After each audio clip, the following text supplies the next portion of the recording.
Welcome to the next video.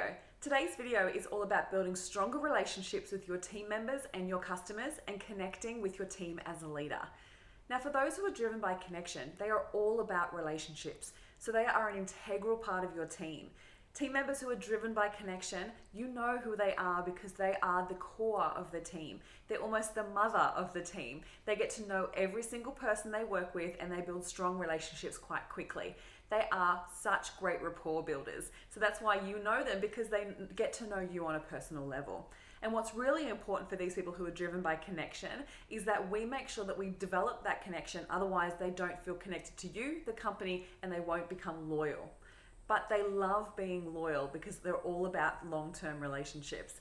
So making sure you create that environment within the store, you create that sense of belonging, you get them to know more about you, more about the team, more about the company. They like to be connected and understand the values and feel connected to the values of the company. That's really important to them. Otherwise, what are they even doing there? They're all about people they work with. So how do we identify someone who's driven by connection? They are the rapport builders of the team. You will know them because they're so personable. They have energy when it comes to talking to other human beings. They love to connect on a deeper level. They want to get to know you. They will ask questions. They have a desire to be liked, so they will find any which way of connecting with you. They're great rapport builders, so they're the ones that will connect with customers really quickly and really easily. They will know everything about every other team member. It's so important as a leader that we get these team members on board. You want to make sure that you have a great relationship with them, because if you need to know anything about what's going on within the team, if you need to know more about the morale, if you need to know what's going on with someone's personal life and why they're not coming to work in the best mood, these people who are driven by connection will know everything. So they're always good to get on side, so then you can build that relationship, because if you are connected to them, then the rest of the team will feel connected to you as well. So how do we build that relationship with them? First and foremost, you have to get to know them. We need to know them on a personal level. People who are driven by connection, they like to see vulnerability in their leader. Now, this does not mean that you need to divulge personal information you don't want to, but they like to get to know you outside of work. So those questions that they ask you, how was your weekend? What did you do last night? Those bits and pieces, they start to get an insight of who you are as a person, and they build that connection through that conversation. So having those one-on-one interactions with them is very important. So please don't skip the small talk. Although when you're busy and you're hustling and you're focused on all the things that need to get done that day, it may seem a waste of time to spend time having that conversation, but I guarantee you it is worthwhile. If it only takes 2 minutes out of your day to share something personal, to be able to share that connection and build that relationship, it will go a long way with your team, as well as the longevity of the staff staying for longer. So really important to make those connections. And that could be as simple as a smile. How are you? What did you get up to last night? What are you doing tonight? Those types of questions, just simple and easy, just to open that conversation. And they build that relationship through connecting on other things than work. So sometimes they can be in the work environment and be talking to other work colleagues or customers about anything but work, because that's the way that they connect. So honestly, sometimes we need to rein them in. We need to bring them back to the focus of the purpose of what they're doing, because they can get a little bit distracted. But if you do it in a nice, kind way, an appreciative way, they will always come back because they will be loyal to you. People who are driven by connection have a desire to be liked. So they will be able to support you in the things that you need. They want to be involved. So making sure that they're involved in anything you're creating for the team, anything that's happening, any changes, get them involved. You're more likely then have the team on board with those changes as well. Team members who are driven by connection really appreciate recognition and appreciation.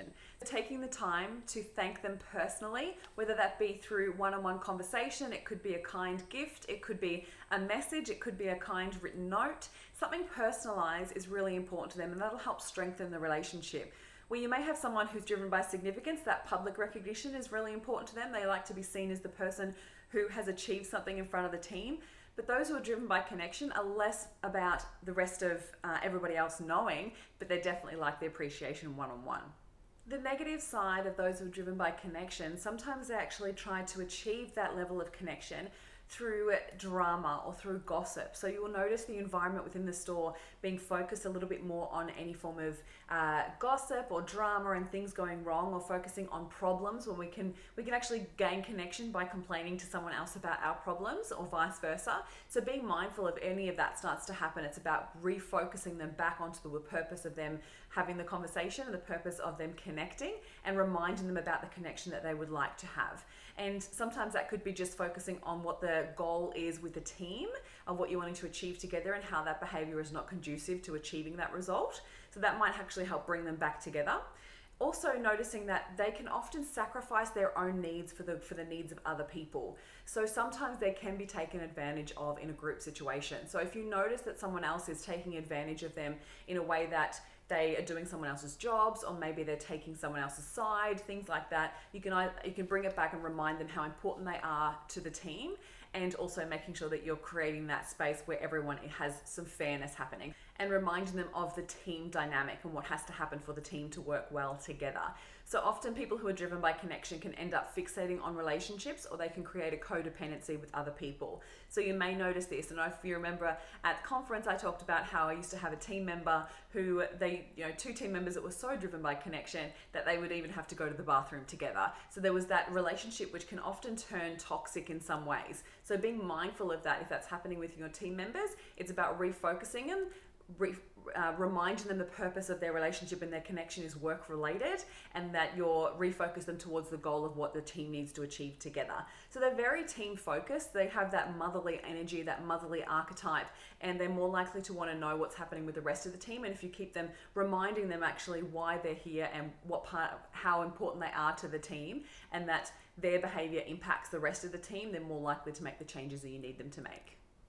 Team members who are driven by connection are all about everyone else getting along and making sure that the team all work together. So they are amazing at bringing the team together and lifting the team morale. So anything that you have that you'd like to incentivize, make sure that they're involved in how they work together with the team. So if you're incentivizing them, create a team incentive, as well as if there is personalized incentives, make sure that they're aware of how that affects the rest of the team when they hit their goals.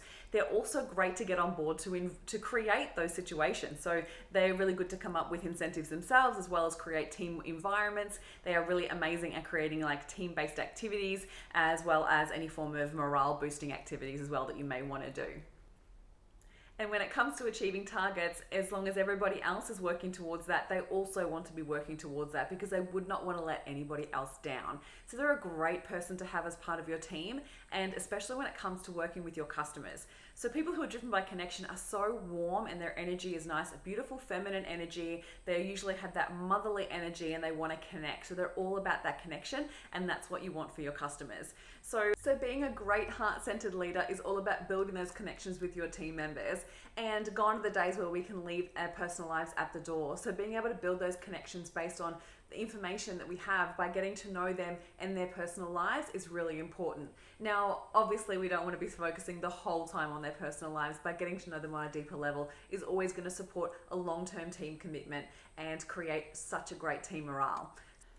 So far, we have covered off 4 of the top 6 core needs. And as you remember, the 6 core needs are not just desires or wants, but they are profound needs that we all work towards fulfilling. So as you are implementing all of this into the workplace, you will start to see your team members start to feel more fulfilled within their role. And that's incredible. So I want to say well done. Now, as they start to become much more fulfilled within their role, we then will start to look towards growth and contribution, the top 2 of the 6 core needs. So growth is all about their next stage of progression. So that's when we start to have those meetings to start to talk about what is their next stage of growth within the company. And this is a beautiful place to be, because that's when they want to contribute on such a deeper level, and they want to really add so much more value to the company. So we want to make sure that we allow them the space to be able to do that, and let them know what their progression is along the way.